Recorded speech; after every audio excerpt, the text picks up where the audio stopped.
Well, hello there, everybody. Welcome back to the Extra Mile. My name is Gene Gurkoff. It's a beautiful day in Montclair, New Jersey. It's January 14th, 2025, and it is not such a beautiful day in some other parts of the country right now, including, of course, Los Angeles, California, which, as we all know, is experiencing some truly catastrophic fires right now. So heart-wrenching to see what's happening out there, and so many of you in our community have reached out to us wanting to know how we can help, wanting to know how we could better understand the situation better. And so I thought I would reach out to an old friend of mine, Brad Pitassi, who Brad and I have been friends since we were 10 years old. We met at Camp Greylock in Beckett, Massachusetts, a really special summer camp that was very instrumental in both of our lives. And we've been friends ever since. And Brad is now the chief of the fire department in Maricopa, Arizona. And he has personal experience fighting fires, both forest fires and in an urban environment.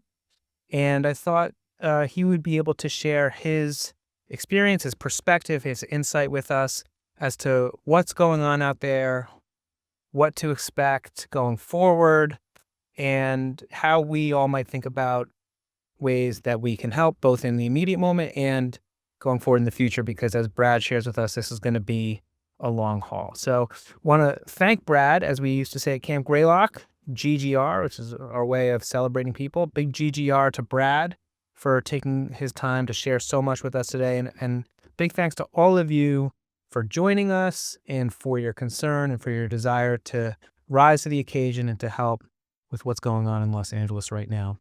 Without any further ado, please turn up your volume and turn on your charity miles and come along for a walk or a run with me and Brad Pitassi.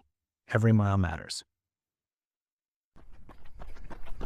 You know, you don't really know who you are or what you are until you put a really big challenge in front of you.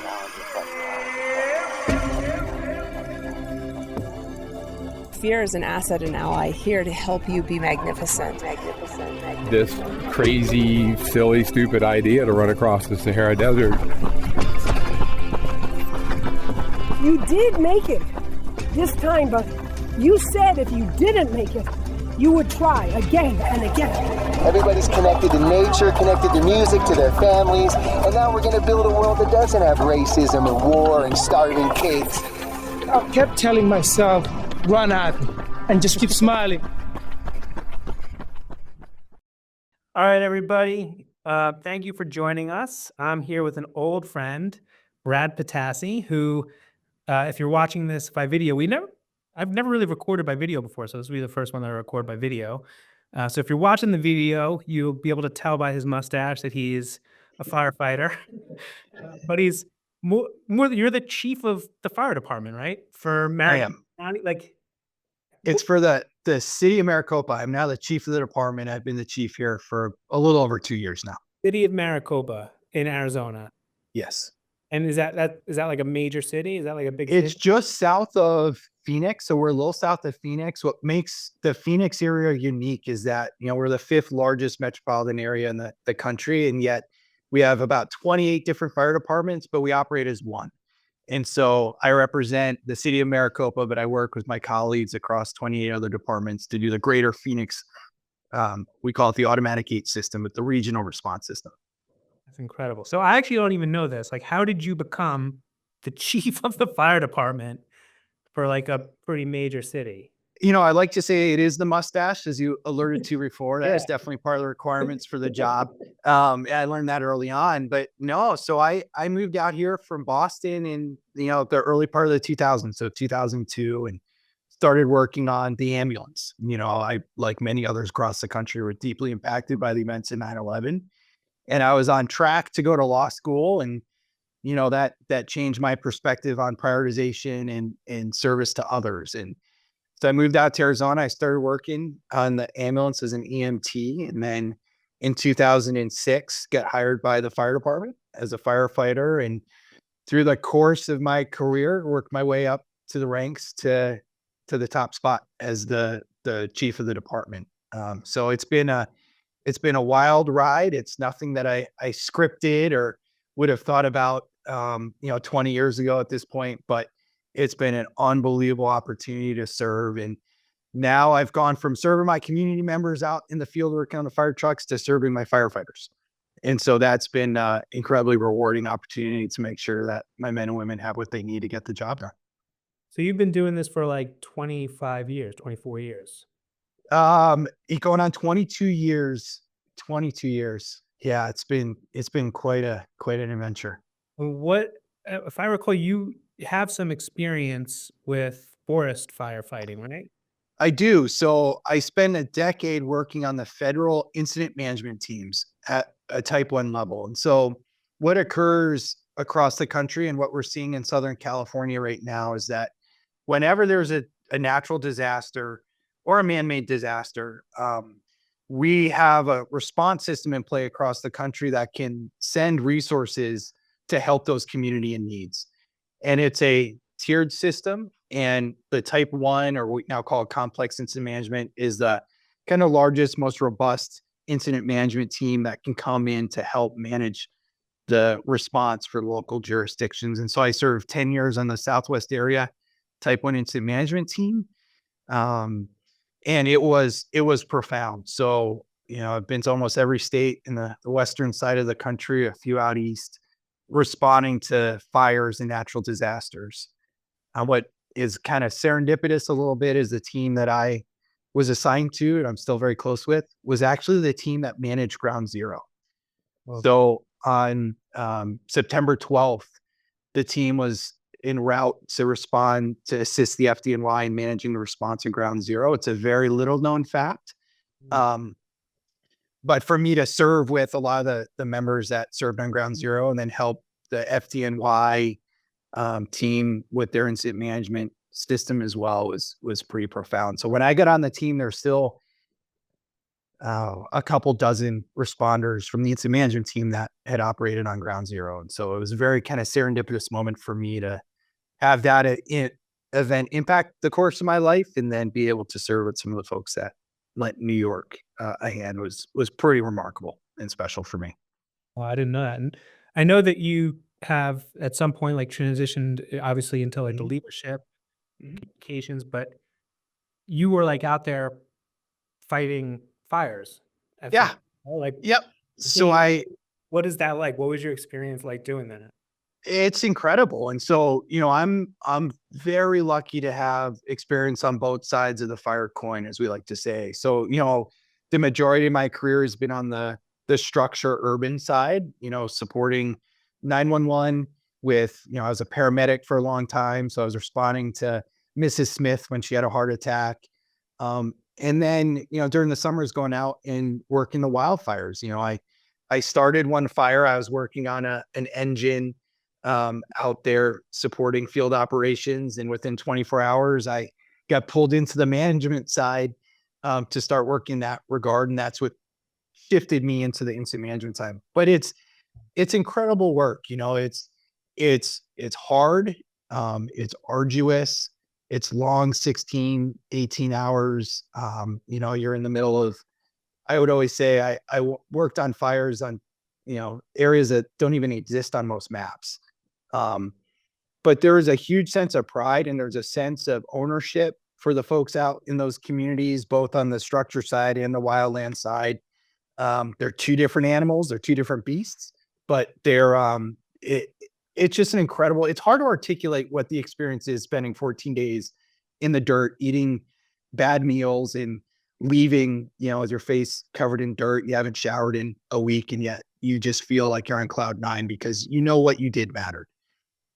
And so that was a big part of my life to kind of validate that I was doing the right stuff, even though I'd come home and I'd open my bag at the assignment and a puff of smoke from 2 states away would go and my wife would give me weird looks. But it's an incredible opportunity.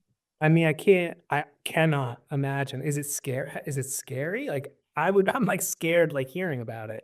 It's scary. It's scary on both sides. The wildland side is scary because you're working in the woods in some uncontrollable environments. As human beings, we like to control a lot of factors. And the benefit is on both sides, the structure side and the wildland side, the training is so, it's just so good. that we have, we have our standing orders. We have what we need to look out for. We know that conditions are there. I really liked being when I took a step away from the field to work on the management side. That was our sole responsibility, was to ensure firefighter safety. And we were putting resources in the right place, that we could get them out safely. We could evacuate them if needed safely. We had the medical support for them. But it is scary. At the end of the day, you're dealing with fire and wind and rain and mudslides, and the worst thing on the planet for me is snakes. And you're sleeping with snakes sometimes, and it's just, there's just so many environmental. Oh, it's the worst. Just Like, it's level. oh, it's the absolute worst. Being, coming from New England to end up in the desert dealing with rattlesnakes it's brutal. But the hot shots, which are the elite firefighters, I was never a hot shot, but I had the opportunity to work alongside a lot of them during the incident management team world. They're sleeping in the dirt, and they stop, their operational period, or at night when they have to lay down. And sometimes they use what we call a coyote tactic, where they put their gear down, put their head on a backpack, eat a meal, and sleep right where they stop building line. And the next morning they wake up and they continue, when it just doesn't make sense to leave that piece of line to come back into a camp or not. And so there's environmental exposures and scorpions and snakes and all sorts of critters out there, bears and grizzly bears and all these other factors that come into play working on fires in Wyoming and Montana and these areas that impact operations. But again, it's the inspiration of working alongside and seeing these firefighters and the effort that they're doing. They're away from their families for 14 to 30 days at a time. So, life goes on when we're away, and somehow it all gets held together for the most part. But that's what keeps people going. Holy smokes. I mean, you were already a superhero, but you just took it to the next level for me. That we had, so in my town, just across the street from where I'm sitting right now, a year, a little bit over a year ago, I went out in my front lawn and I looked across the street and I was like, oh, my neighbor Eileen across the street, she got a fire pit in her front yard. And then I was like, wait, that's not a fire pit. Her lawn is on fire. And it was like a tiny little fire. And I don't know how, nobody knows how it started. I called for my wife, Abby. I was like, get the fire extinguisher, come out. And in the 20, 30 seconds it took her to get the fire extinguisher and come out, her whole lawn was on fire. Oh, yeah. So fast. And it was going up to her house, and another neighbor ran in and got her out of the house. Abby put the fire out right before the fire department got there. Fire department was there within 2 minutes. Oh, that's great. And I couldn't believe how uncontrollable and fast this little fire went from nothing to taking over the whole lawn, and how wild it was. So I can't imagine what it's like being in the woods that are on fire. And in the way that you're describing it, how do you fight a forest fire? I'm looking at the news, and I'm looking at the plane flying over and dropping stuff on it. I'm like, how is that going to help anything?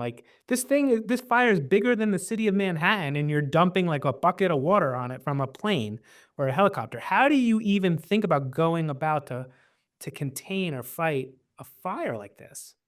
And it's pretty remarkable. And, when we come out west, where we see more larger areas that can burn, and we call it fuels. So grass, anything that can burn to us is fuel for that fire. And just to talk and touch upon your speed observation, we have fires in the West that burn at 1 acre per second. And an acre is roughly the size of a football field.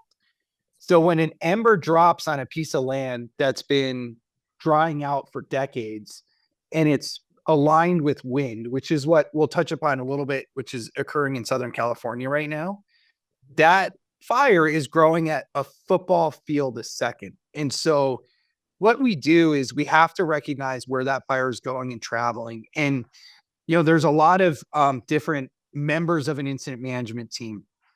One of the most important is what we call our fire behavior analyst. And they're scientists that look at the type of fuel that the fire is burning in, the weather conditions that are forecasted coming or presently on the fire, the topography. So how fire burns up a mountain is different than down a mountain. How it, it's working through canyons and bowls and all these different, typographic, geographic kind of influences on fire. And then they do predictive modeling out there. But, ultimately it's firefighters on the ground that are putting containment lines in these fires. So we don't look to extinguish fires. So we have fires now in California and the parts of the West that we've seen over the last, few years that are millions of acres, 1 million acres. I was on a fire in 2011. It's the largest in Arizona history. It was about 540,000 acres. And just to put it into context for my head to wrap around it, I had our mapping folks layer the footprint of the fire over the state of Rhode Island. And I sent it back to where I'm from, Providence. So I sent it back to my family members and I said, hey, I'm definitely not in Kansas anymore. Unfortunately, I'm not in Rhode Island because we'd be on fire. And so we can't put every fire out within the middle of these fires. So what we do is, and this is what you'll hear a lot in the news talking about containment. And so what we do is we try to find features like roads or trails, or we have to make our own with bulldozers or use our hands to cut, using our axes and various tools to cut what we call hand line. And we're creating lines around these fires to ensure that they're in locations that if there's a big wind gust, another storm, a lightning storm bust in that area, the footprint of the fire will not grow beyond that limit. And so when you hear people talk about a fire that's 50% contained or 100% contained, once we get to 100% containment, that doesn't mean the fire is extinguished. We just know it's not going to grow beyond the limits or the footprint of the current fire. And so what we do is we look, when we get assigned to fires and deployed to fires, we're looking at areas where we think we're going to have the highest probability of success in maintaining those lines. And then we start assigning resources to go out there and fight lines. And it's really two different ways we do that. We're either doing what we call a direct line fire attack, which means a firefighter is cutting line right at the edge of the fire. Their boots are getting warm. The fire is in a condition where it's blowing away from them. So they're still operating safely on the fire, but they're going directly to the fire line. And that's where we use the hot shots, the highest level expertise, the smoke jumpers, the hot shots. Crews that are qualified to do that will do that. The second technique is what we call indirect fire line, where we may say there's not a safe enough area to work within 200 yards or 2 miles or whatever that duration may be. So we're going to back up to an area that's safe for our fire crews, that has the least amount of environmental impact on the area. And we'll start building containment lines. And then we'll secure those lines with various tactics to ensure that when the fire meets those lines, that it will be contained. Aircraft don't put out fires. So what are those aircraft doing that are dropping the whatever? So they are looking to reduce the intensity of the fire. So when the fire gets in the tops of the trees, that's a condition we call crowning. We hate that because as soon as the wind blows against the top of the tree, it sends embers for miles. We can have embers go up to 5 miles ahead of the fire. What we call an ember cast can go up to 5 miles. That's extreme, but it's not uncommon. Usually it's about a half a mile, a quarter mile, a mile. So what we're doing with the aircraft, with the water, is we're trying to drop the fire from the crowns of the trees down into the soil where it can burn along the ground, where firefighters can then cut a line to stop it. And a lot of the hand line that the firefighters are putting in is only about 3 feet wide. And you can stop a 1 million acre fire from progressing with just 3 feet of fire line where you scratch down to mineral dirt. So when the leaves and brush hit that and they run out of any fuel to grow, it goes to bed. It's fascinating. Well, what, like if the embers are flying, which is what, and doesn't, Yep. like how does a 3 foot line? So stop?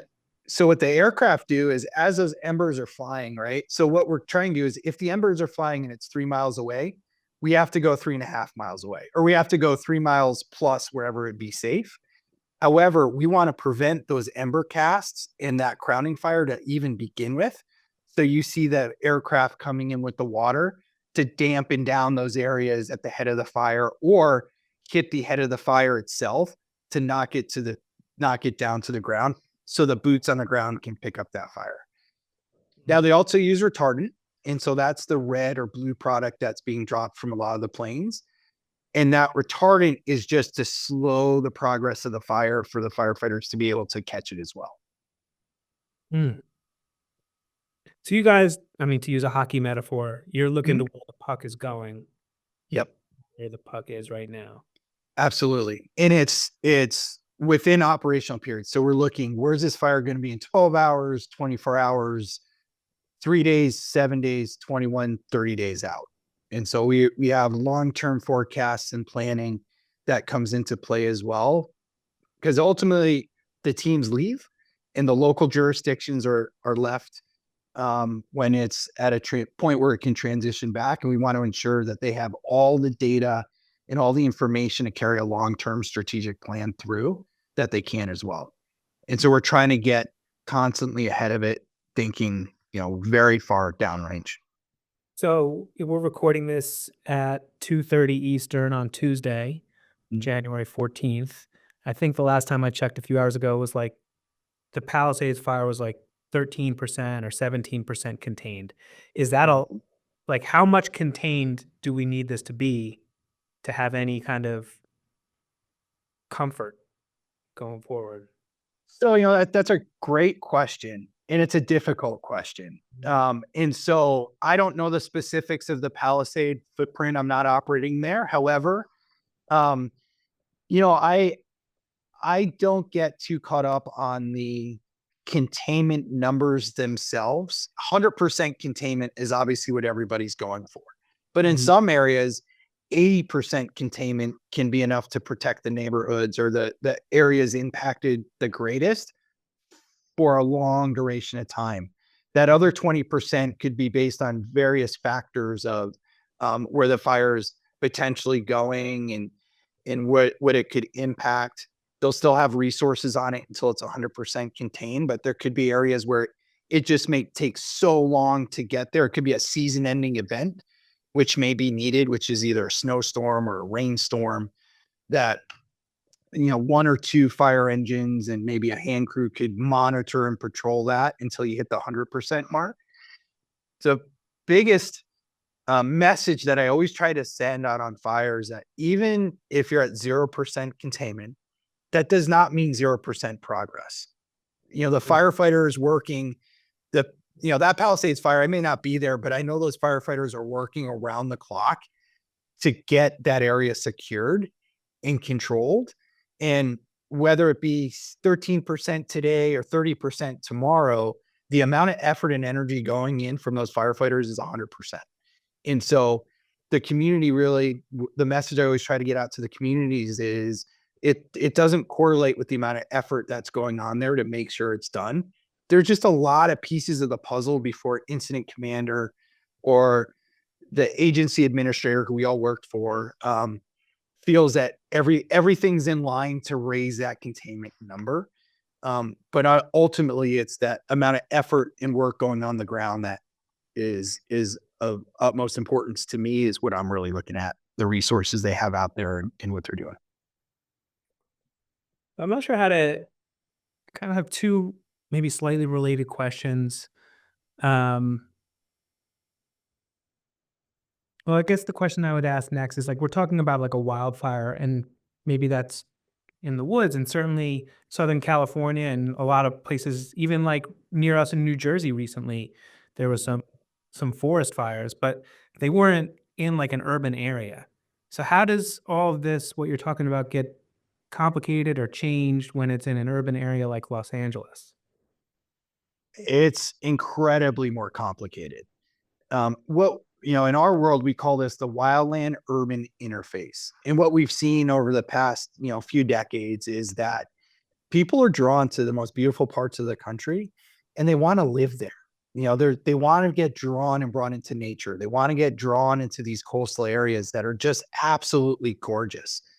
But one of the downsides of that, or the impacts of that, is now we have, hundreds of thousands of homes across the country that are in forested areas, that are in these densely populated areas, that are now in these beautiful geographic locations, so that when a fire strikes, like what we're seeing in Southern California, it's not just putting a line in from a hotshot crew going and put a line in, because now those homes, they're fuel. And so as those embers are leaving the trees, they're not landing on just forested areas anymore. They're landing on roofs. They're going down chimneys. They're blowing into this urban environment where it's hard enough to deal with an ember cast in a forest, but now throw, billions of embers in hurricane gust winds, like a category 2 or 3 hurricane, throughout a community with 10,000 homes. And now we need to stop it. You can't just bulldoze a line through residential structures like we can out in the forest through a field or a meadow. And so it ramps on complexity. And that's the conditions that, those Southern California firefighters are dealing with in those first few days. Is there's a lot of resources that need to go into just putting out one fire, let alone, one house fire, let alone thousands and thousands. Yeah. And I guess just to illustrate it, put it in context a little bit. So on the structure side, it's a minimum of 3 fire engines to put out one fire. We have something called the National Fire Protection Association, NFPA, and they come out with guidelines. As an industry, we follow the NFPA guidelines. And their calculations say, three engines to one house fire. We, in my jurisdiction in the community out here, we do 4. We do 3 engines and a ladder truck. So if you take that math and you multiply it across, I don't know the exact figures in Palisades. I know they're hovering around 12,000 structures lost through the fires in Southern California. But let's just make it easy. 10,000 structures. That'd be 30,000 fire engines needed to stop every house fire. And, 3 to 4 firefighters per engine, you're talking 90,000 firefighters to put out the same level of response we expect on a Tuesday in the middle of, November, right? Because that's a lot of the expectations of fighting fire from community is you call, we get there, we put it out, we go home.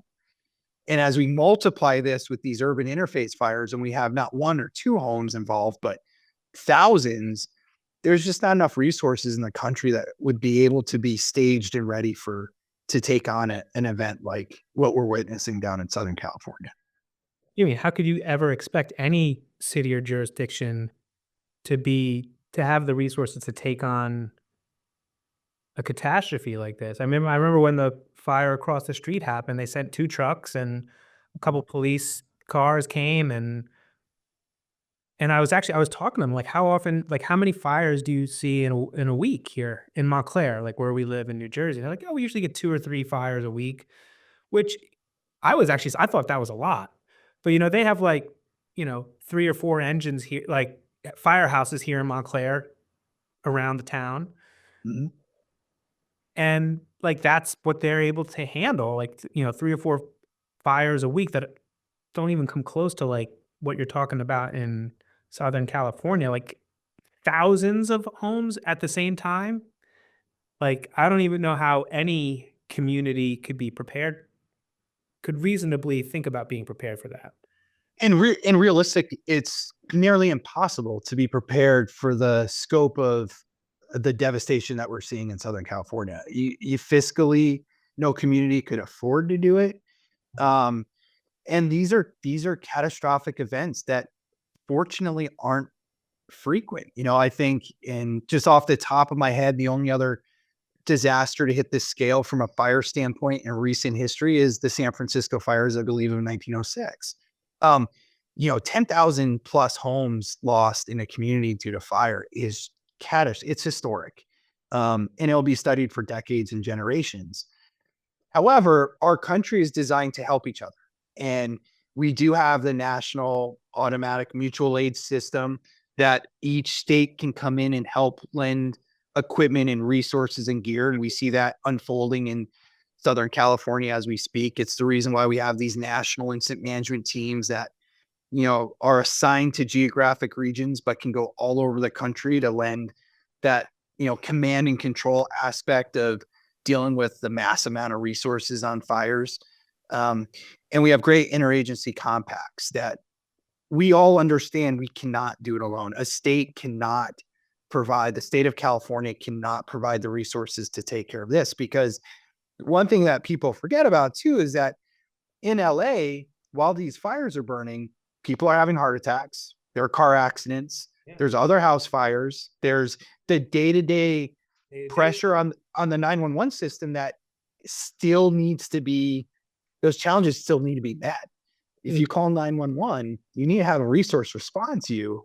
And so it's not only that operational impact of that area, but it's maintaining the health and the security of our 911 system across the country.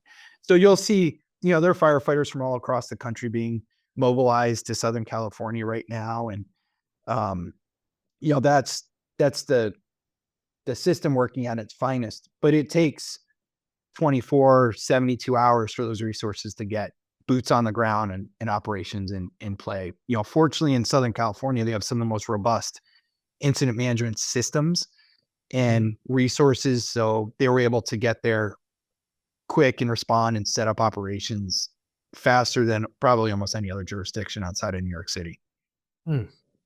Are there, again, thinking about where the puck is going, when we moved, I grew up in basically I live in the town next to my hometown, and I don't remember there being so much, like when it rains now, it pours here, and we actually have flooding, which we never had as a kid. And I just think that it's going to keep getting worse with climate change. And that's probably true for the fires out west. So if we think that this is going to not just like, maybe this is like a unforeseeable event until now, but maybe it's a lot more foreseeable in the future. How should cities, people, individuals, families think about making themselves resilient to something that is now foreseeable?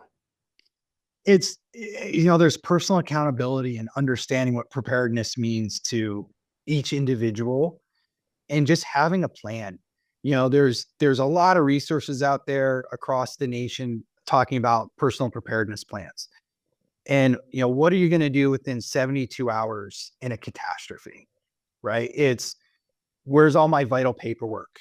Do I have a fireproof safe that I can just grab, put in the back of my car that has passports and documents and wills and estate planning and, the family heirlooms and all those irreplaceable things that we can just go quickly.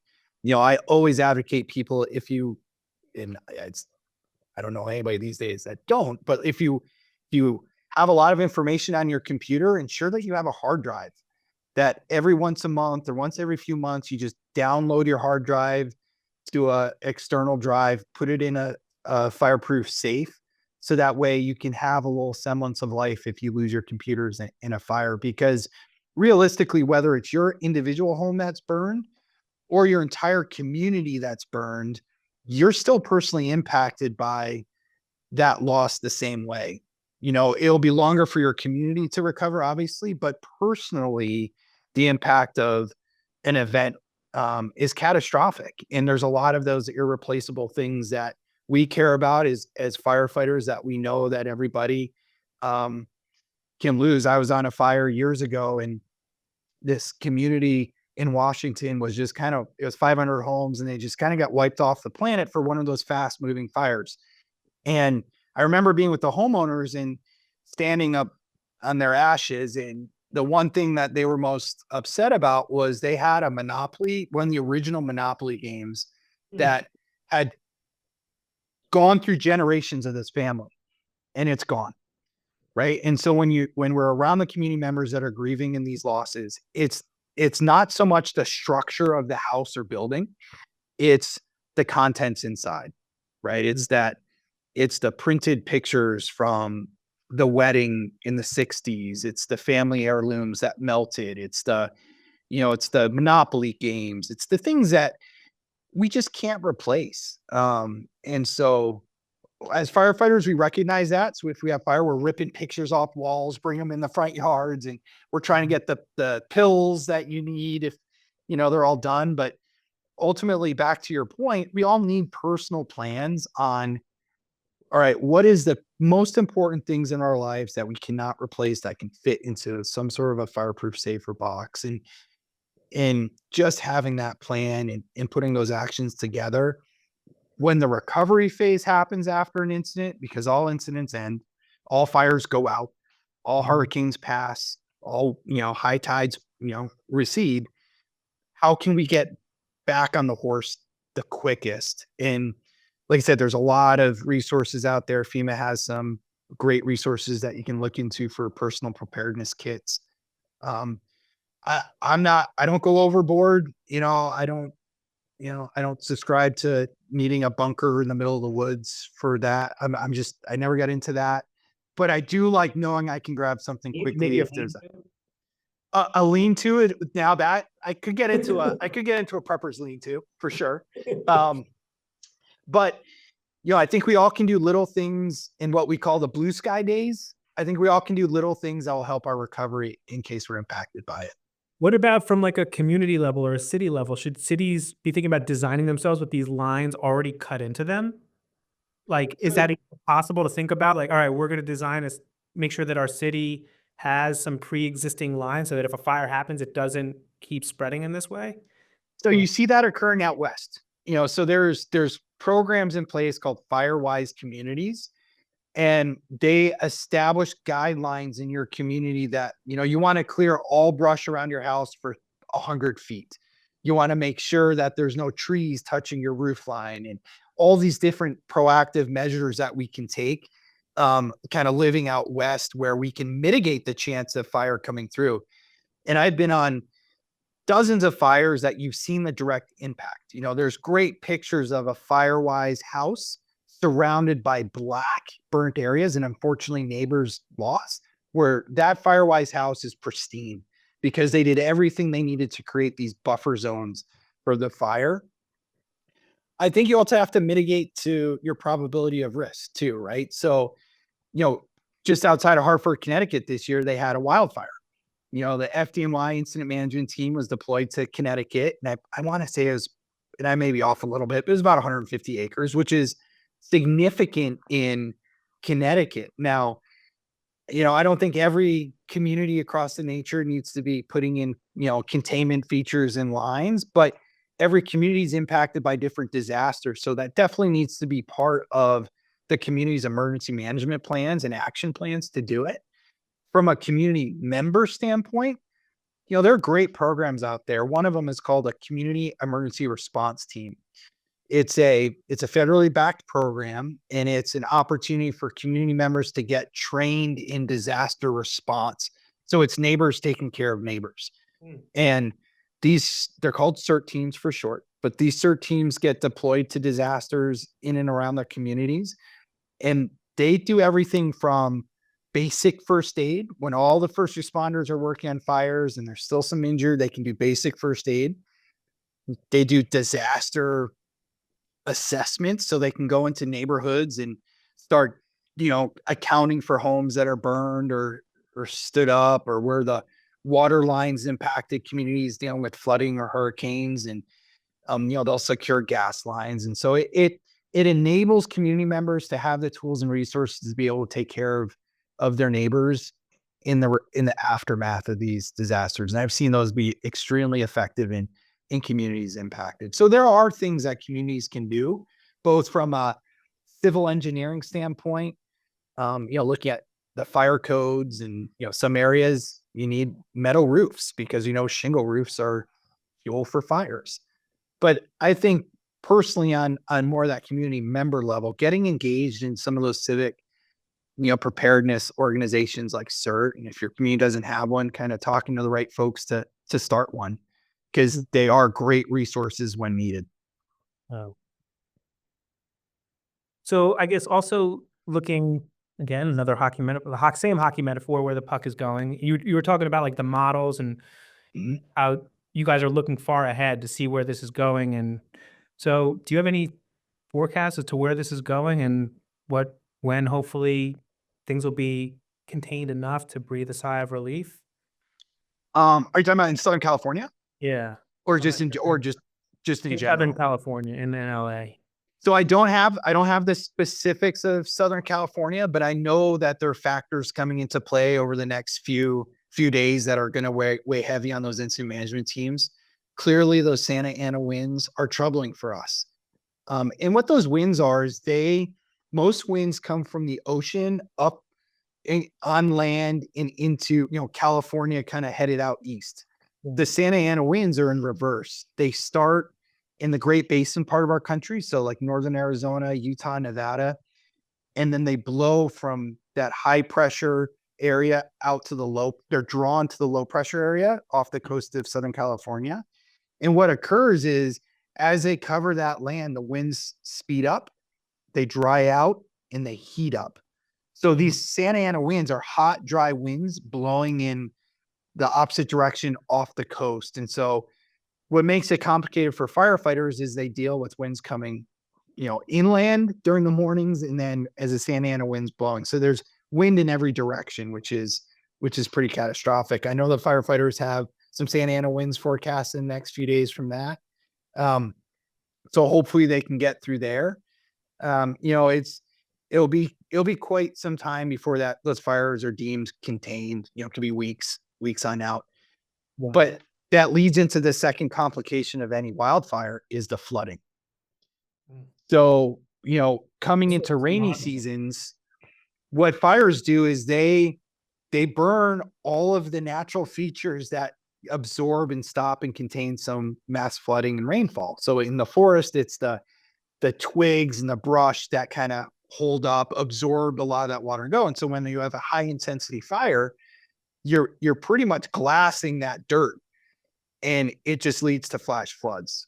So there are teams that get deployed. They're called burn area emergency response teams, and they're hydrologists, and they look at all those different water features, how it's going to behave in these areas, and they're going to try to get in there when it's safe to start looking at the impacts of the flooding. But those areas are going to be impacted by the flooding. So it's that second gut punch that comes with some catastrophic fires. Is the fire is out, it's fully contained, people come up for a breath of fresh air, and then a few months later you have flooding that comes in and is kind of sometimes the haymaker, because it brings its whole other level of complexity and devastation when the floods come. So, but that's when we're looking at that long term, like we're talking about, Gene. Like those are also the factors that they're looking at today on that 30-day out, long duration impacts of where this is going to be,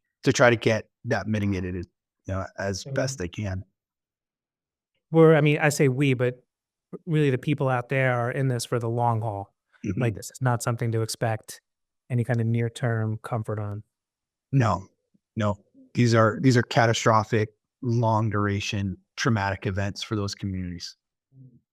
And so I think about, obviously our community and everybody right now, as far as obviously not just the Charity Miles community, is thinking about how do we help the people out there, and people are setting up, GoFundMe's, for their personal stuff.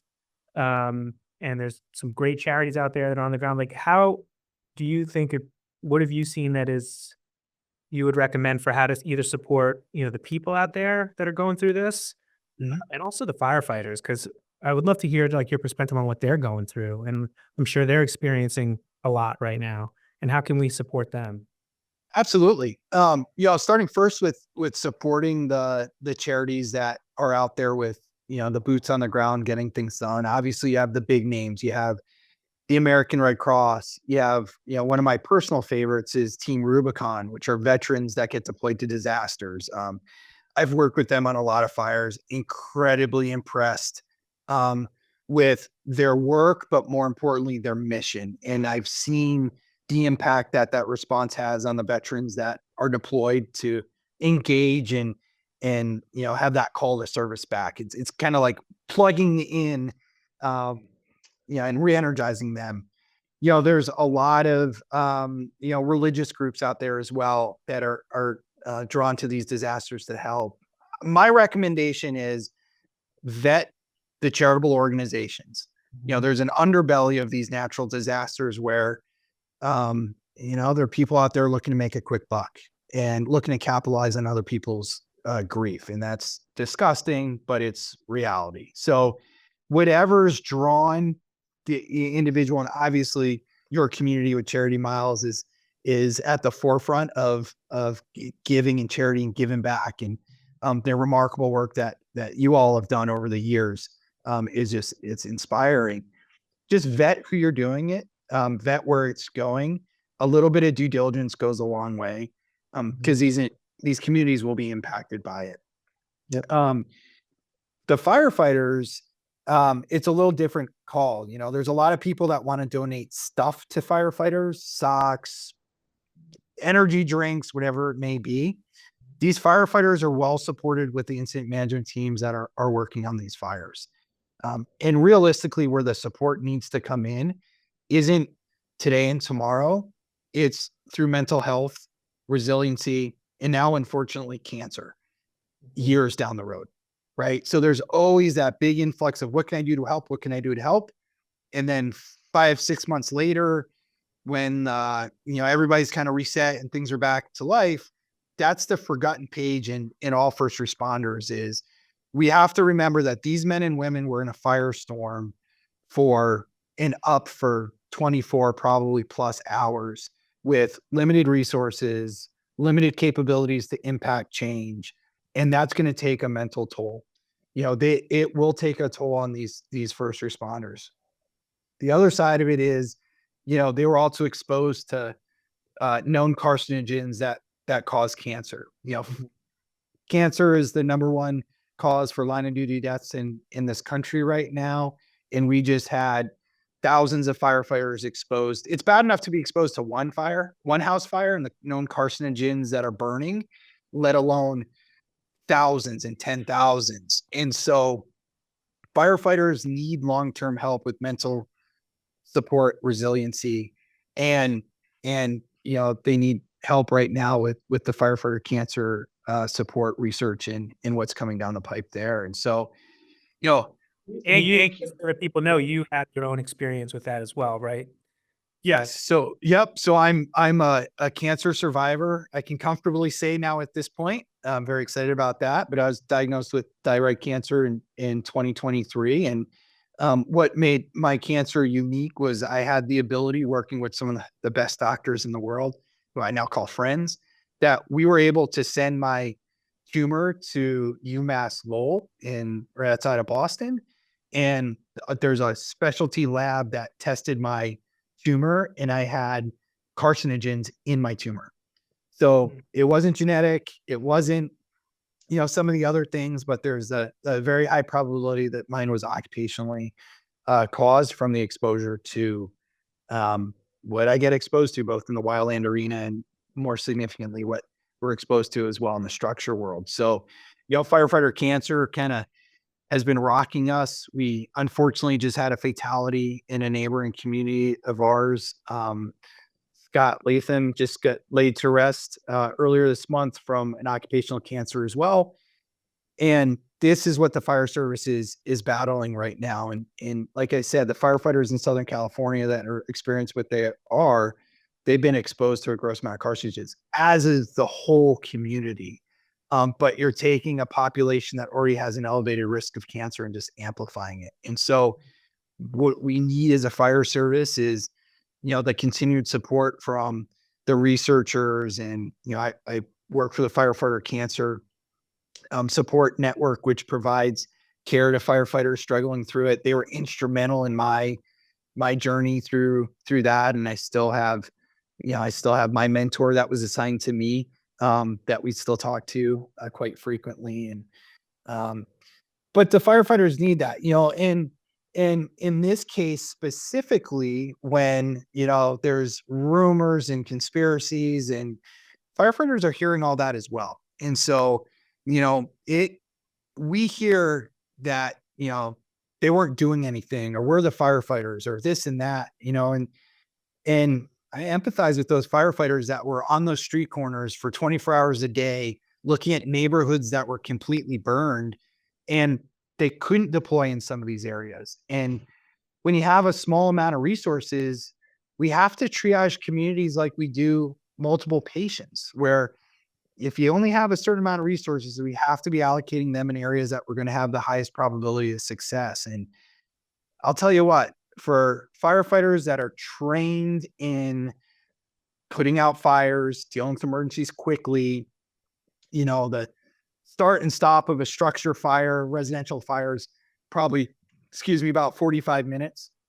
To take that away from a firefighter and say, we got to do the best of what we can.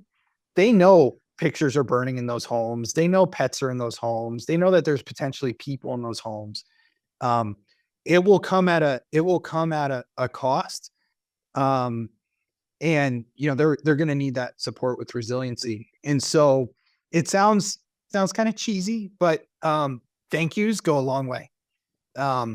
Just that a level of appreciation for the efforts that they did, some of those heroic of stories, because we're not going to know 90% of the heroic stories that unfolded.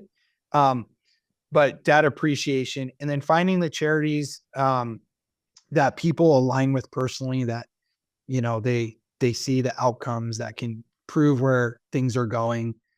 There's a lot of firefighter charities out there that do some amazing work. Is there any that you for want to give a communities. shout out to, recommend? Not to still get on the spot or make any of the others feel bad, but are there any that you have a personal one shout out? So the Tunnels to Towers Foundation has always done exceptional work, and I know that's all across the country. The Leary Foundation does incredible work. I'm a huge advocate, obviously, the Firefighter Cancer Support Network, and what they provided for me as a recipient of that, what they provided for me and my wife and my daughter was profound. Don't know how I would have got through this journey realistically without the support that they had. And they're driven on donations.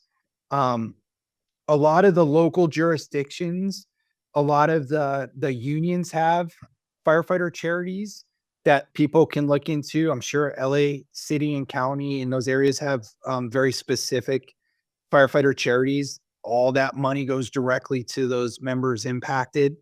And I know that they're going to need support because firefighters lost their homes in these fires as well. So looking at a local level, and then locally in any community that your listeners are in, just kind of seeing where the local firefighters are raising money, what it's for. Those charities help firefighters when they're injured, when their family members are sick. They'll come out and they'll mow the lawn and serve meals and do whatever it takes to support their community. So those are always areas that I recommend people to look into.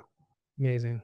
And also, is a shout out, January is Firefighter Cancer Awareness Month that you told me earlier? January is Firefighter Cancer Awareness Month. And so what we're doing is trying to educate not only our communities of the sacrifices and impacts that our firefighters are making, not only in the heat of the battle, but for their life, in essence, that they'll be dealing with potentially for the rest of their life into retirement, and the impacts that cancer has on families. My little personal, but my daughter's best friend's father was a city of Tempe firefighter. So just, our neighboring city. And he passed away from occupational cancer a few years ago. So when I came home and had to break the news to my daughter, her first response was, "Daddy, you're going to die too." And, it's hard for young kids to understand that, cancers are different, and there's different journeys for every cancer. There's no such thing as a good cancer and an easy cancer, but this is a ripple effect that's generational, and it's a ripple effect that impacts not only us as the firefighters, but our families and our friends. And we're firefighters, typically that type A personality that just wants to take care of everything for everybody else. And that was my problem at first, was like, oh, how am I going to let my department know? How am I going to take care of them? How are they all going to be fine? And how are we going to do this? And it took me a little bit to go, I need help. Like, it's okay to receive a meal. Like, it's okay to have somebody mow the lawn. Like, it's okay to be, to be taken care of. Gene, I know you reached out numerous times throughout the course of that year as well, and checked in on me. And it's hard for a lot of us in the fire service who are the community problem solvers to be the receivers. And so these organizations and the Firefighter Cancer Support Network especially are great because they pair you up with firefighters who've gone through this journey. They sit you down and they go, "It's all right, man. Like, we got you now. Like, you're good. Like, we got you. We'll get, we'll lead you through this journey. Nobody can ever, you can't guarantee outcomes, good or bad, but regardless of what it is, we're on the road with you, and kind of it's okay to receive." And so those are those impacts these charitable organizations have on our individual lives through the journey. And it's profound. So like I said, that's why I'm so impressed with the Charity Miles community. And what, you've done over the time that I've known you, from when this first started to every person that signs up and logs into that app. It's profound, and it has impacts that transcend. Obviously it's both ways. Like, I've listened on some of your former podcasts, especially the cancer ones that were just recently on. You're helping be proactive in your personal journeys, but more importantly, you're making big impact on the world. And so it's huge. Appreciate that. And since I very much appreciate that. In terms of the Firefighter Cancer Awareness Month, is there any advocacy or like petitions or legislation that's going on that our community can get behind and raise awareness for and support? So there's things happening in every state. And right now, some of the big focuses is on firefighter presumptive cancer laws.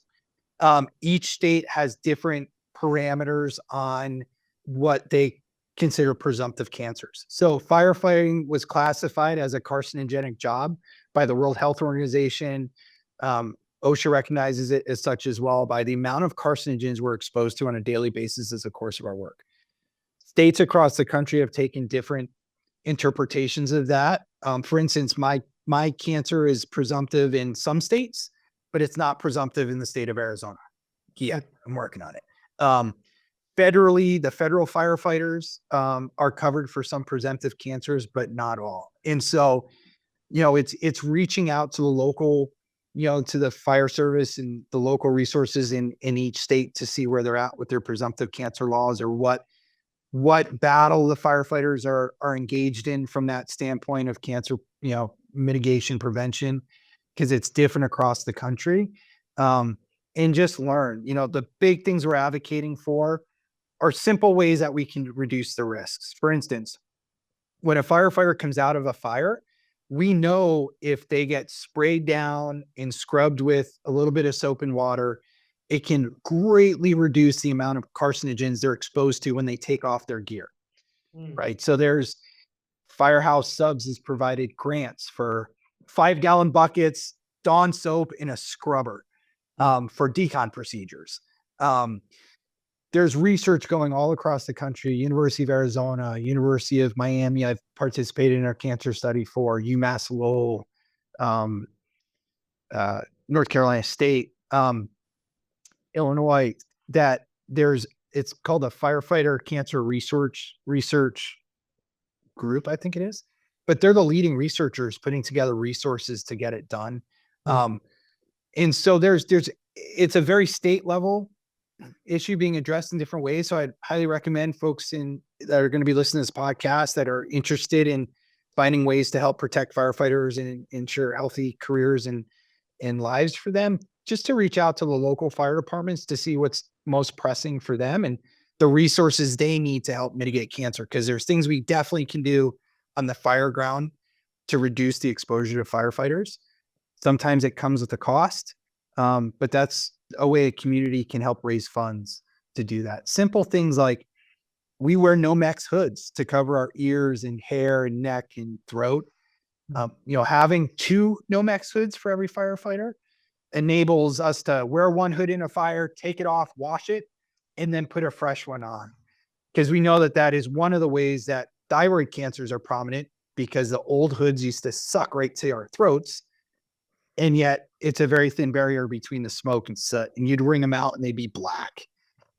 You take showers and you're blowing your nose and it's black soot and everything. So just reaching out to your local fire departments to see what their needs are, and finding ways to support that would be huge and profound, because we can make a difference. I'm very optimistic.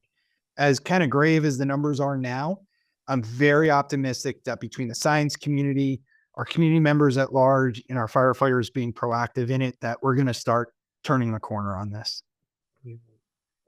Brad, I can't thank you enough. For everybody else out there, Brad, I know Brad since we were 10 years old. We went to a summer camp together, a very special summer camp called Camp Greylock in Beckett, Massachusetts. And Camp Greylock has a tradition of giving someone what we call a GGR, which is kind of like a cheer to celebrate somebody. And I just want to give you a huge GGR, Brad, for everything that you're doing, for sharing so much with us. Huge GGR to all the firefighters and first responders out in Southern California. And can't thank you enough. Thanks for sharing all this with us. Thanks to everybody out there for listening, and hopefully, taking action on some of these things that Brad is sharing with us. And Brad, if you just hold on one second, I'm going to stop the recording and give you a proper goodbye. But thanks to everybody out there for joining, and every mom matters.